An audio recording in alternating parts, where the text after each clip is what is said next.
imagine o intente poner en su mente la escena que ya hemos leído y que vamos a leer. Pero este es un fariseo, probablemente usaba saco y corbata, se paseaba demostrando toda su santidad, su grandeza, caminaba por ahí y un día se encontró con Jesús. De su boca lo que salieron fueron buenas palabras. Maestro, me gustaría invitarte a que vengas a mi casa a comer y que nos sentemos y conversemos. Pero por dentro, bien, este hombre superior, o que se creía superior, este hombre que realmente menospreciaba a quien era Jesús, estaba simplemente buscando una oportunidad para ver si decía algo, en qué poder capturarlo, en qué poder agarrarlo, en qué poder culparlo, en qué poderlo acusar. Bien, entran a la casa, el fariseo lo recibe, se llamaba Simón, por cierto. Simón lo recibe, entran, bien, no hay ninguna bienvenida, ningún lavamiento de pies, ninguna unción, ningún beso, nada. Entran, se sientan, pero de pronto, así como que quién sabe cómo se coló, entra una mujer que según el texto era pecadora. No dice la Biblia qué tipo de pecadora era, pecador como todos nosotros, pero muchos comentaristas dicen que quizá tenía una vida pasada de prostitución. Vamos a decirle simplemente María Magdalena, que probablemente era María Magdalena. Y ella entra, irrumpe en esa cena de caballeros, todos grandes caballeros, si me entienden el sarcasmo, y se postra a los pies de Jesús. Las cenas estaban sobre un diván, recostados, está la mesa, estaban recostados, y los pies del Señor estaban atrás. Esta mujer entró e hizo algo maravilloso. Y ustedes saben qué fue lo que hizo. Llorando, con un perfume carísimo, lo derramó a los pies del Señor con sus lágrimas, lavaba los pies, con sus cabellos los secaba. Y este querido amigo, Simoncito, pensaba dentro de sí, si fuera profeta, sabría qué clase de mujer es esa, que es una pecadora. Ahora, nosotros queremos hablar este mes sobre esperanza. El dicho dice, la esperanza es lo último que se pierde, pero nuestra esperanza es muy diferente. Nuestra esperanza siempre necesita estar presente. Y es una esperanza segura, no es una esperanza infundada. Ahora, hay una relación muy importante entre la esperanza y el perdón. Así que quiero realmente animarlos, entusiasmarlos, guiarlos a que en este día pensemos en esto. Esperanza y perdón van juntos. La esperanza y el perdón van juntos. Y que cuando nosotros aprendemos a conectar la esperanza y el perdón, bien, va a resultar en algo sumamente importante. Vamos a decirle amor. Bien, ante las relaciones dañadas y destruidas, el valor del reino del perdón, por medio de la obra de Cristo, nos lleva a algo maravilloso: la reconciliación. Y este concepto de reconciliación es tan de Dios, porque primero, ya lo hablamos anteriormente, Él nos reconcilia en Cristo consigo mismo. Pero también Él procura la reconciliación entre nosotros. Vamos por favor a Lucas. Bien, vamos a empezar en Lucas capítulo 7, versículo 34. Ya Jesús, intencionalmente, Él hacía ciertas cosas los días de reposo. Bien, pero en Lucas quisiera leer en el 7:29, dice: y todo el pueblo y los publicanos, cuando lo oyeron, justificaron a Dios bautizándose con el bautismo de Juan. Mas los fariseos y los intérpretes de la ley desecharon los designios de Dios respecto de sí mismos, no siendo bautizados por Juan. Aquí ya vemos dos tipos de personas. El pueblo, que vamos a asociar al pueblo con María Magdalena. Y déjeme decirle que si yo tengo que identificarme con alguno de los dos personajes, con María Magdalena, esta pecadora, o con el elegante Simón, yo estoy totalmente dentro del partido de María Magdalena. Soy un pecador. Lucho y lucharé toda mi vida con el pecado. Así que logro identificarme con esa dolencia que María sufre. El pueblo, en el versículo 28, entendió quién era Jesús y comenzaron a bautizarme como muestra de arrepentimiento en el bautismo de Juan. Pero los fariseos, y noten esta expresión que es importante, dice: desecharon los designios de Dios respecto de sí mismos. Es decir, no entendieron o no quisieron entender su condición de pecadores. ¿Se acuerdan la parábola que en Lucas capítulo 18 el Señor nos va a poner? Que entró al templo un cobrador de impuestos, un Mateo cualquiera, y entraba y se quedó atrás con la mano en la cara, golpeándose el pecho, sabiendo y siendo consciente de su pecado.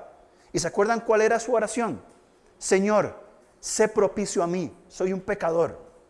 Esa era su oración, allá al fondo. No es que al fondo estén los pecadores, ¿verdad? Estamos por el espacio aquí nomás. Pero el fariseo, que tampoco están adelante, se sentaba adelante y dice que oraba consigo mismo diciendo, Señor, gracias porque no soy como ese publicano, oro, ofrendo, diezmo, esto y lo otro. ¿Qué dijo Jesús? Les aseguro que salió justificado antes el cobrador de impuestos que ese fariseo. Y en este pasaje encontramos exactamente lo mismo. Jesús tiene un encuentro con estos hombres y fíjense por ejemplo en el versículo 34 dice, vino el Hijo del Hombre que come y bebe y decís, es un hombre comilón y bebedor de vino, amigo de publicanos y de pecadores. Mas la sabiduría es justificada por todos sus hijos. En medio de eso aparece Simón. Y en los versículos 36 en adelante se relata lo que yo acabo de explicar al principio. Uno de los fariseos rogó a Jesús que comiera con él. Entraron a la casa, se sentaron a la mesa. Una mujer que era pecadora, al saber que Jesús estaba en la mesa, en casa del fariseo, trajo un frasco de alabastro con perfume y estando detrás de él a sus pies, llorando, comenzó a regar con lágrimas sus pies y los enjugaba con sus cabellos y besaba sus pies y los ungía con perfume. Cuando vio esto el fariseo que le había convidado para sí, dijo, si fuera profeta, conocería qué clase de mujer es la que le toca, que es pecadora. Jesús había estado a punto de ser arrestado. Ya los fariseos andaban rondando, estaban buscando cómo apresarle, bien, y habían diferentes momentos en que buscaban en cómo atraparlos. Ahora, hay dos escenas muy similares en las Escrituras, bien, una aquí y otra en el Evangelio de Juan. Ahora, ¿cuáles son las diferencias? Primero, son dos eventos totalmente diferentes, bien, una ocurre al principio y otro al final de su ministerio. Una era María de Betania y otro una pecadora, probablemente María Magdalena. Y un evento, como dije, se da al final de su ministerio y otro al inicio. Son dos eventos diferentes. Uno es en casa de un Simón el leproso, bien, que eso está en las similitudes. Ambos se llamaban Simón. Uno era un leproso y otro era un fariseo. Bien, en el mismo lugar sucede este evento. En ambas ciudades, en Betania y en Naín, hubo resurrección de muertos. Y también en ambas hay cuestionamiento por lo que Jesús hizo. Entonces, hay dos eventos similares para que si lo leen, no se confundan con el evento de Juan, que es diferente. Muy bien. ¿Qué pasó en ese momento? ¿Cuál fue el evento que se estaba dando ahí? Y ya vamos a entrar a la parábola. En el evento entendemos y ponemos dos personajes principales. Un fariseo y una pecadora. Ya pusimos al pueblo y ya pusimos también a los fariseos. Bien, versículo 36, se sentó a la mesa, no lavó los pies. Esto es muy importante, porque parte del recibimiento formal, bien, era lavar los pies de las personas. ¿Se acuerdan en Juan capítulo 13? Cuando vienen a comer la última cena, que subieron al aposento alto y por lo pronto que se preparó todo, no había un siervo, un esclavo, que en la puerta, paradito con un paño, ¿verdad?, recibiera a la gente y lavara sus pies. No lo había. Cuando Jesús se da cuenta de esto, ¿qué hizo Jesús? Ninguno de estos 12 orgullosos va a lavar los pies de nadie. Entonces yo les voy a enseñar. Jesús se arremanga, como dicen, y lava los pies. Era parte del recibimiento formal. Simón entró con Jesús. Pase Jesús. No estuvo ese cuidado. Sin embargo, la pecadora entró por detrás. Entró al patio, no dijo nada, se humilló. En el contexto cultural que una mujer, en esos contextos o con esas etiquetas, bien, y probablemente tenía una vida muy desordenada, bien, entrar en un recinto de hombres era algo sumamente mal visto. Y además que la conocían, tenía cierta fama. Pero esta mujer tiene una sensibilidad espiritual que el resto de los fariseos no tenía. Entró, se humilló, no habló, no se avergonzó. Fíjense en el versículo 39. Cuando vio esto el fariseo que le había convidado, para sí dijo, si fuera profeta. ¿Se dan cuenta de esto? La mujer pecadora reconoció antes que el fariseo, que este intérprete de la ley, reconoció antes quién era Jesús. Parte del liderazgo de Israel, la secta de los separados, de los hasidim, de los que estaban puestos aparte, de los primeros, de los que usaban todas sus filacterias, de todos esos que llamaban la atención por su santidad, no reconoció al Mesías. Estos fariseos no se daban cuenta de su condición de pecadores. O sea, no se consideraban pecadores. Si yo pregunto hoy, levanten la mano todos los pecadores, no la levanten. Probablemente todos la levantaríamos. ¿Qué somos todos? ¿Para qué? El asunto es que si cuando levantamos nuestras manos reconociéndonos como pecadores, verdaderamente estamos entendiendo que somos pecadores. Y tenemos que bajar un poco la cabeza porque reconocemos nuestro pecado. Pero al mismo tiempo, con esperanza, la podemos levantar porque hemos sido perdonados. Porque hemos reconocido nuestro pecado y el Salvador de esos pecados. Y podemos decir, soy un pecador, ¿sí? Perdonado por la gracia de Dios. Y en un proceso de santificación. Es decir, no justifico mi pecado. No digo, es que soy un pecador, pobre de mí. Sino que estoy avanzando o Dios está transformando mi mente y mi corazón para ser como el Señor es. Bien, ahora, este pecador no logró entender esto. Versículos 40 al 43, aquí está la parábola. Entonces, respondiendo Jesús le dijo, Simón, una cosa tengo que decirte. Y él le dijo, di maestro. Hipócrita más grande, ¿verdad? Ahí deberían poner eso entre paréntesis. Dice, un acreedor tenía 2 deudores. El uno le debía 500 denarios y el otro 50. Y no teniendo ellos con qué pagar, perdonó a ambos. Di pues, ¿cuál de ellos le amará más? Respondiendo Simón dijo, pienso que aquel a quien perdonó más. Y le dijo, rectamente has juzgado. Bien, esa es la parábola del acreedor y los deudores. 2 personas debían diferentes cantidades a una misma persona. Y esta persona misericordiosa, viendo que no tenían cómo pagar, ¿qué dijo? Muchachos, los perdono. A usted le perdono sus 500 denarios, a usted le perdono sus 50 denarios. Haciendo algún cálculo, más o menos, 50 denarios son unos 600,000 colones, aunque yo no tengo plata, pero es una deuda que podríamos ver cómo hacemos, ¿verdad? De 600,000 pesos, algo se hace. Los 500 denarios equivalen a 6 millones de colones. Esa era la deuda aproximada que le debía, 6 millones de colones. Ya ahí hablamos de cosas serias, de cosas importantes. Este hombre misericordioso no vio la cantidad de deuda que tenían. No importa, pero Señor, Él te debe más que yo.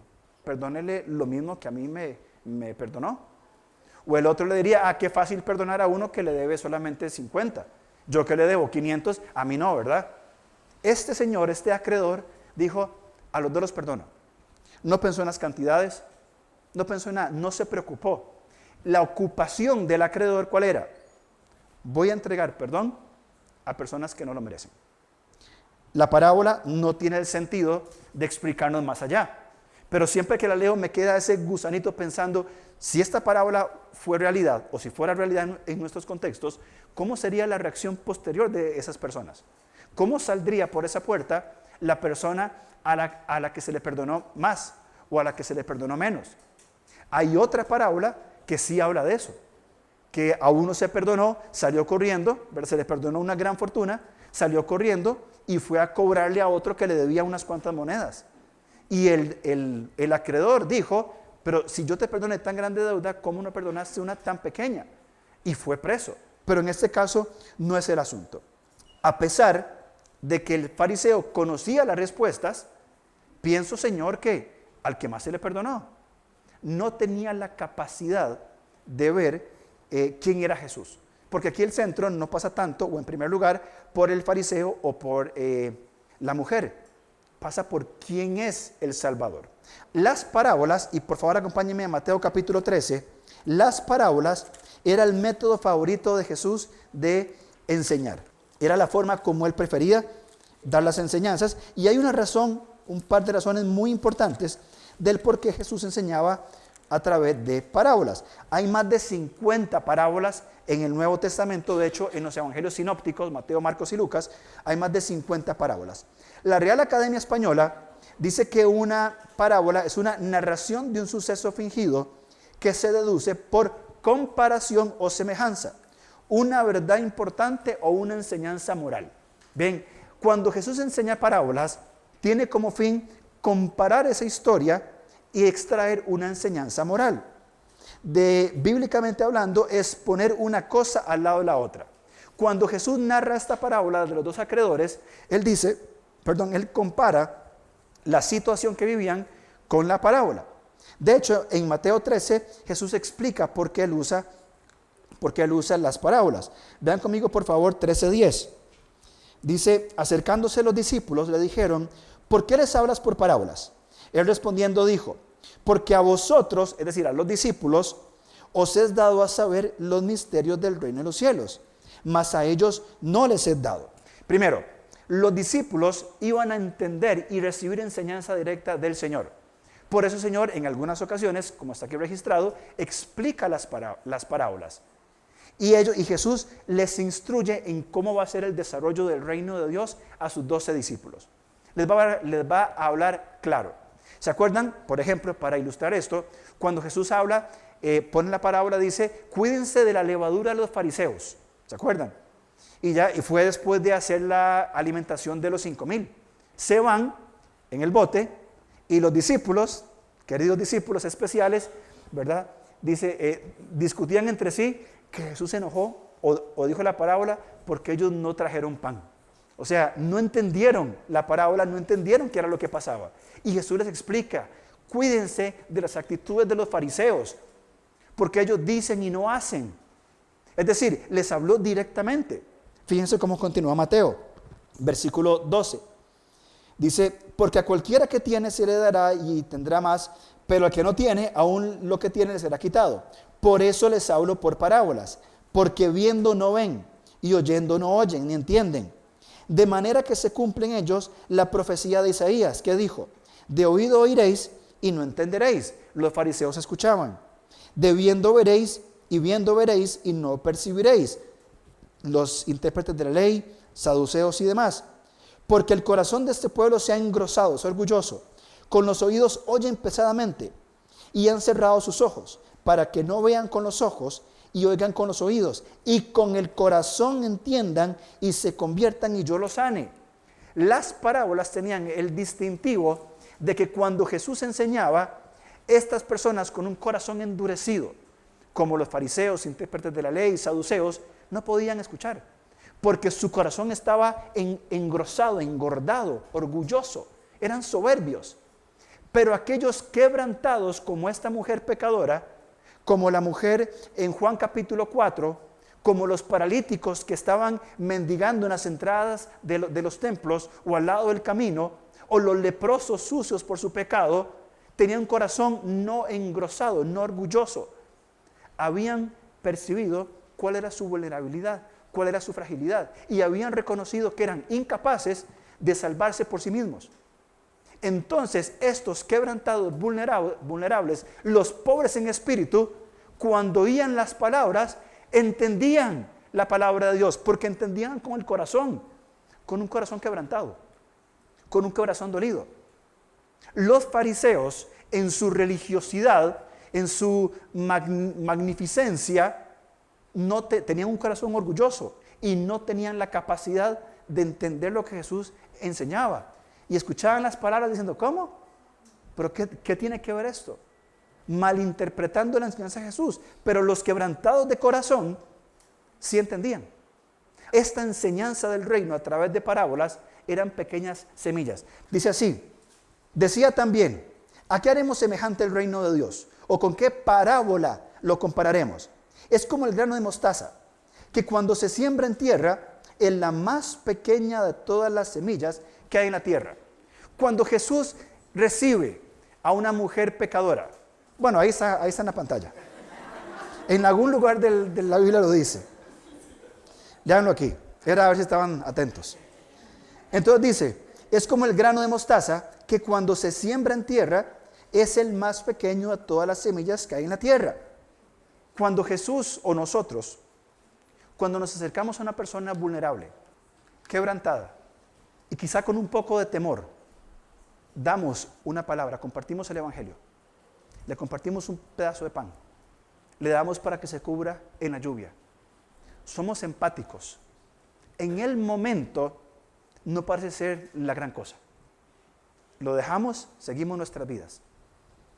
Pero después de sembrado crece y se hace la mayor de todas las hortalizas y echa grandes ramas de tal manera que las aves del cielo pueden morar bajo su sombra. No sabemos nosotros, en el día a día, mis queridos hermanos, en la vivencia de la cotidianidad, no sabemos qué clase de semillas estamos sembrando en aquellos vulnerables, quebrantados y frágiles.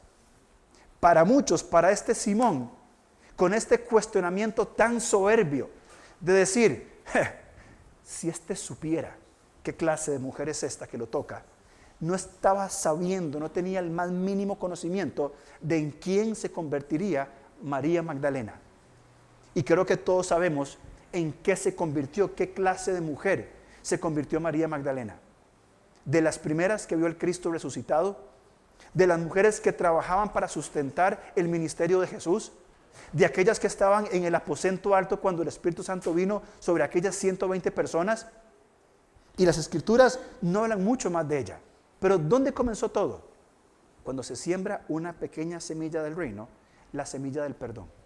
Mujer, ¿entendiste? Señor, entendí. Muy bien. Ahora vas a ver lo que pasa después.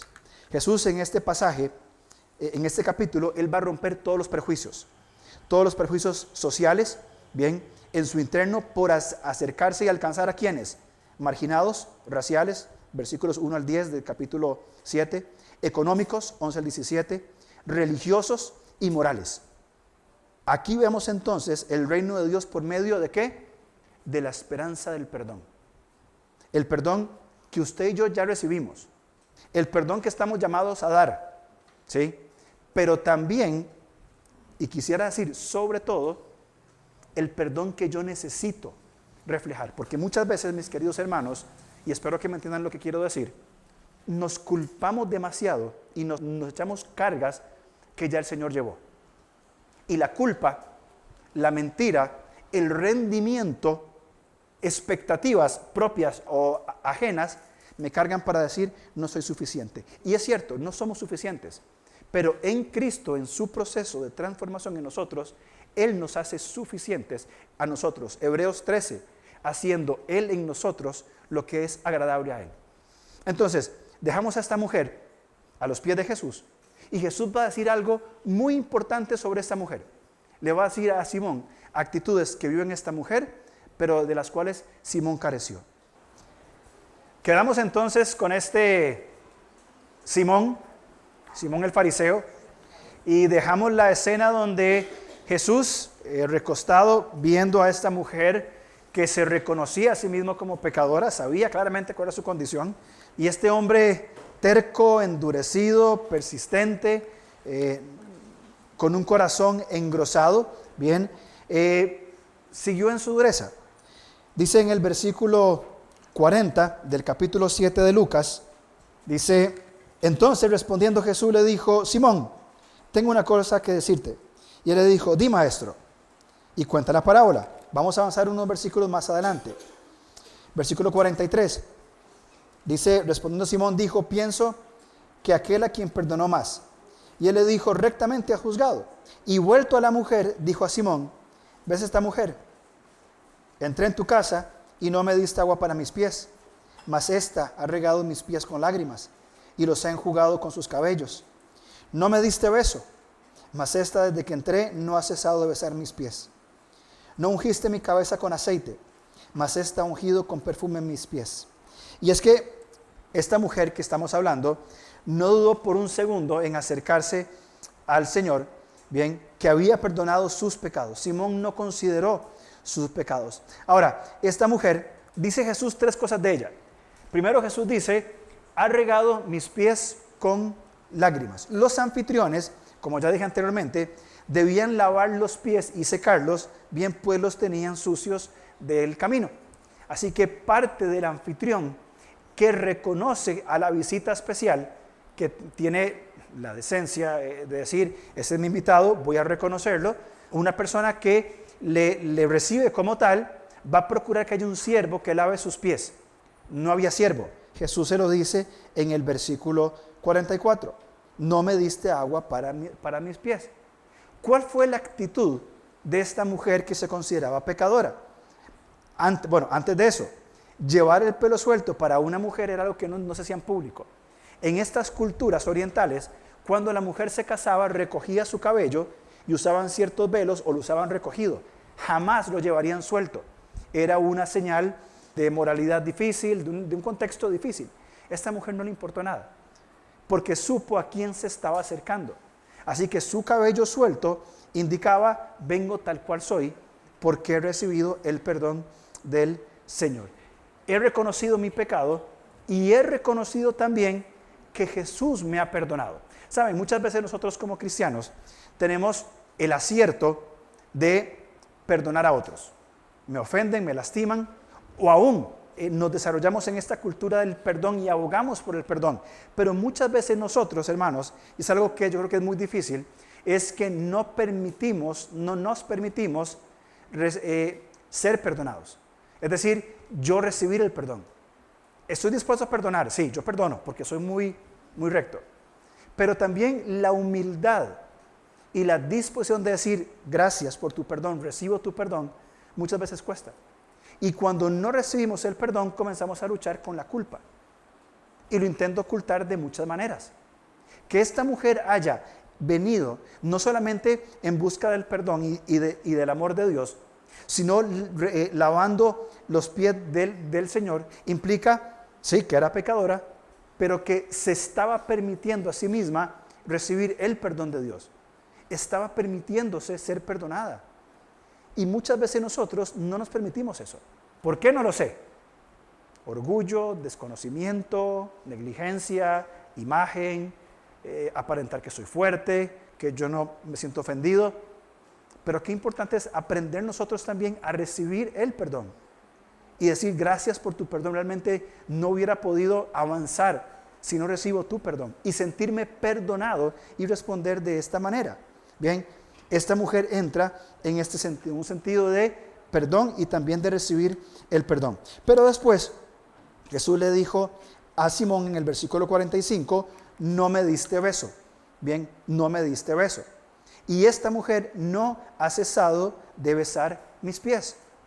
Comprender el perdón implica también una vida en adoración, que es básicamente el sentido y donde estamos apuntando en esta parábola. Cuando Jesús le pregunta a Simón, ¿a quién se le perdona más? Al que más debe. Y ese perdón de esa gran deuda debería reflejarse en gratitud, en adoración. Los invitados debían, como mencioné anteriormente, los huéspedes, era un símbolo de reconocimiento de la comunión, bien, de la principal persona invitada. Se besaba para que todos supieran, este es el invitado de honor. Entró Jesús, Simón no lo besó, no procuró el lavado de los pies, no le besa para saludarlo, pero esta mujer que sí había reconocido su condición de pecadora, no cesaba de besar sus pies. Implica adoración. Porque la adoración, literalmente la palabra significa postrarse. Es una posición corporal. Físicamente la persona se postra, de corazón, de voluntad. Por supuesto, implica adoración. Estos besos que esta mujer dio, está diciendo, Señor, te adoro. Simón seguía cuestionando la actitud de la mujer y la actitud también de Jesús. Tercero, en el versículo 46, no ungiste mi cabeza con aceite, mas está ungido con perfume en mis pies. Una vez más, bien, el ungir a un invitado implicaba reconocerle, bien, saber quién era. El costo de este perfume, si hiciéramos una comparación, hoy podría estar costando unos 3,5 millones de colones. Estamos hablando que era una suma incalculable. De hecho, las personas en estos tiempos, sus ahorros los hacían en perfume. Evidentemente no se podía acumular oro o cosas muy grandes, bien, no había sistemas de seguridad, entonces muchas personas compraban o tenían una botellita de piedra, bien, para que no se quiebre, e iban comprando esencias de perfumes altamente caros y los iban poniendo y poniendo y poniendo, y en algún día de emergencia era una forma de tener ese sistema, esa seguridad económica. Esta mujer no solamente no le importó, si pudiéramos ponerlo en esas palabras, perder la vergüenza de entrar a un lugar lleno de hombres, de que los hombres la señalaran y que la juzgaran. A esta mujer no le importó perder inclusive los ahorros de su vida, de entregar todo. Se entregó tal cual es para el Señor. Aún este perfume. El aceite de oliva en Israel era lo más común que había. Había en todo lado. Era de uso popular. Esta mujer tomó un perfume de unos 3,5 millones de colones y lo derramó en los pies del Señor, evidentemente preparándolo también como un símbolo de su ungimiento. Bien, y tiene que ver, por supuesto, con reconocer nosotros la grandeza de Dios y nuestra pequeñez. Por eso es que le adoramos. Ahora, ¿a qué conclusiones quiero llegar con todo esto? Hace años leí una historia de un misionero.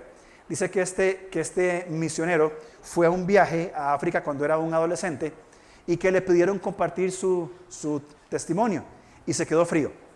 Bien, se quedó frío.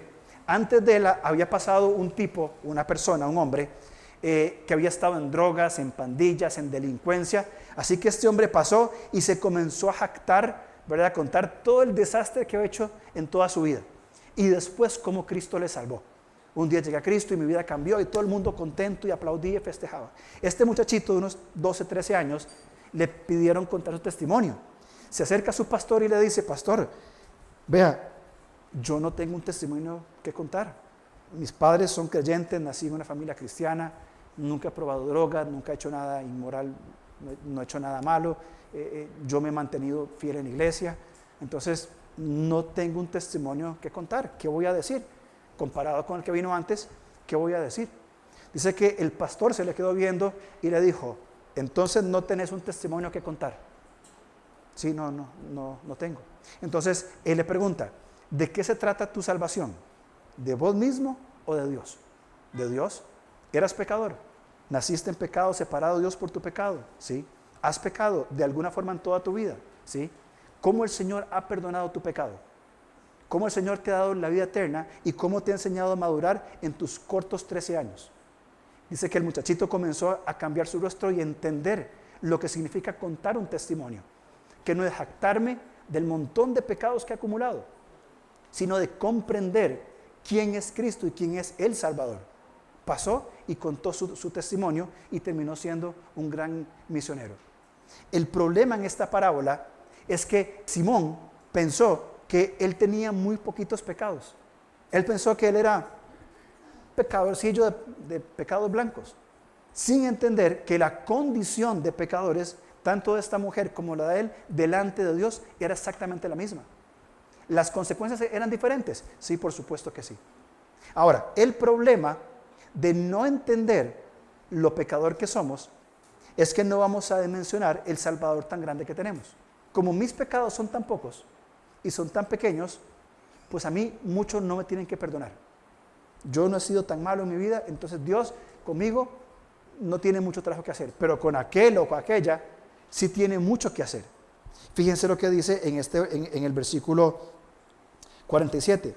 Por lo cual te digo que sus muchos pecados son perdonados, porque amó mucho. Mas a quien a que se le perdona poco, poco ama. Y no es que el Señor perdona a unos más y a unos menos. El Señor perdona el pecado de todos. Él perdona el pecado de todo aquel que en Él cree. Bien, Él trajo perdón de pecados para la humanidad, para todo aquel que en Él crea. El problema no es si me perdona pocos o muchos. El problema es lo que yo estoy reconociendo en mi vida, lo que yo logro admitir delante del Señor. Y si tuviéramos que nosotros identificarnos con algún personaje, con este Nicodemo, con esta María Magdalena, con el hombre que contó su testimonio y que tenía una vida desastrosa y que ahora es una nueva criatura en Cristo, o con el muchachito que nunca ha hecho nada tan grave, ¿con quién nos identificamos? ¿Dónde está la esperanza en el reconocer mis pecados? Porque justamente ese es el punto. Si me señalan mi pecado, si el Señor saca mi pecado, si me confronta, con lo que estoy en un proceso de santificación, bien, ¿cuál va a ser mi respuesta? ¿Va a ser una respuesta de negarlo? ¿Va a ser una respuesta de ocultarlo? ¿Va a ser una respuesta de esperanza? De decir que ahora con el Señor lo estoy tratando y puedo entonces comenzar, porque Él me está perdonando, porque Él me ha perdonado, puedo comenzar entonces a vivir una vida con esperanza, diferente.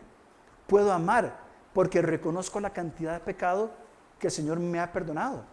Si yo le preguntara a usted hoy, ¿cuánto pecado le ha perdonado Dios? ¿Cuánto me ha perdonado a mí? Y si yo lo pongo en perspectiva, yo digo, no puedo tener la cuenta. Es mucho. Si yo no estoy aprendiendo a amar a Dios conforme a mi conciencia de ese pecado, decir, Señor, tanto me perdonaste. Señor, quiero amarte. El versículo claramente lo dice, 47. Por lo cual te digo que sus muchos pecados les son perdonados, porque amo mucho. Mas aquel a quien se le perdona poco, poco ama. Entonces, quiero hacer una pregunta. No me la responda. ¿Le ha perdonado Dios a usted poco o mucho? Sosténgase ahí. Ponga en su mente esta pregunta y estas respuestas. ¿Me ha perdonado Dios poco o mucho? La Biblia dice que al que mucho se le perdona, mucho ama. Y al que poco se le perdona, poco ama. Entonces, si Dios nos ha perdonado mucho, como es mi respuesta, yo debería entonces amarle mucho. El asunto es, y me lo pregunto a mí mismo, si estoy reflejando ese amor en vías prácticas y visibles, no para que los demás lo vean y yo sea muy bueno, sino para reflejar ese amor que Dios me dio. Versículo 48, a la mujer le dice, tus pecados te son perdonados. Esta que entró en humildad, en quebrantamiento, esta mujer que entró totalmente quebrantada, salió con los pecados perdonados. 49. Y los que estaban juntamente sentados a la mesa comenzaron a decir entre sí, ¿quién es este que también perdona pecados? Y con más intención, Jesús le dijo a la mujer, tu fe te ha salvado, ve en paz. Lo poco que conocemos nosotros de esta mujer, de María Magdalena, vamos a ver una vida entregada en amor al Señor. Una mujer donde en el reino de los cielos esta mujer es prominente. Esta mujer es grande. Esta mujer demostró de una manera práctica, visible, tanto amor al Señor, pero primero tuvo que reconocer su pecado. El asunto pasa no por saber o medir la cantidad de pecados, sino por reconocerme pecador y reconocer el abrazo salvador de Dios. Por ahí pasa este asunto. Pasa por el hecho de tomar la piedra para tirarla, o pasa por el hecho de entender de que soy un pecador perdonado por la gracia de Dios. Lea conmigo, por favor, una vez más, Lucas 7:43 en adelante. Y lo voy a leer muy despacio, y mientras tanto le invito a que usted reflexione en esto. Lucas 7:43. Respondiendo Simón, dijo, pienso que aquel a quien perdonó más. Y él le dijo, Simón, rectamente ha juzgado. Y vuelto a la mujer, dijo a Simón, ¿ves esta mujer? Entré en tu casa y no me diste agua para mis pies. Mas esta ha regado mis pies con lágrimas y los ha enjugado con sus cabellos. Simón, no me diste beso. Mas esta, desde que entré, no ha cesado de besar mis pies. Simón, no ungiste mi cabeza con aceite. Mas esta ha ungido con perfume mis pies. Por lo cual, Simón, te digo que sus muchos pecados les son perdonados, porque amo mucho. Mas aquel, a ti Simón, a quien se le perdona poco, poco ama. Y a ella, a esta mujer pecadora, le dijo, tus pecados te son perdonados. Y más adelante, ante la murmuración de los demás, en el versículo 50, le dijo a la mujer, tu fe te ha salvado, ve en paz. ¿Cómo se levantó Simón de esa mesa y se fue? ¿Se fue en paz? ¿Se fue tranquilo? ¿Se fue reconociéndose perdonado y listo para perdonar? ¿Cómo se fue esta mujer? Según la palabra de Jesús, se fue en paz. Y esa es la misma paz que nosotros tenemos en la esperanza del perdón. En el sabernos perdonados por Dios, en el saber perdonar al prójimo con quien estoy enemistado, y también permitirme yo ser perdonado por mi hermano cuando yo fallo, y la persona en su amor y en la gracia de Dios me otorga el perdón. El perdón es indispensable para la gratitud, el perdón es imprescindible para nuestra vida como creyentes. ¿Cómo vamos a salir de acá?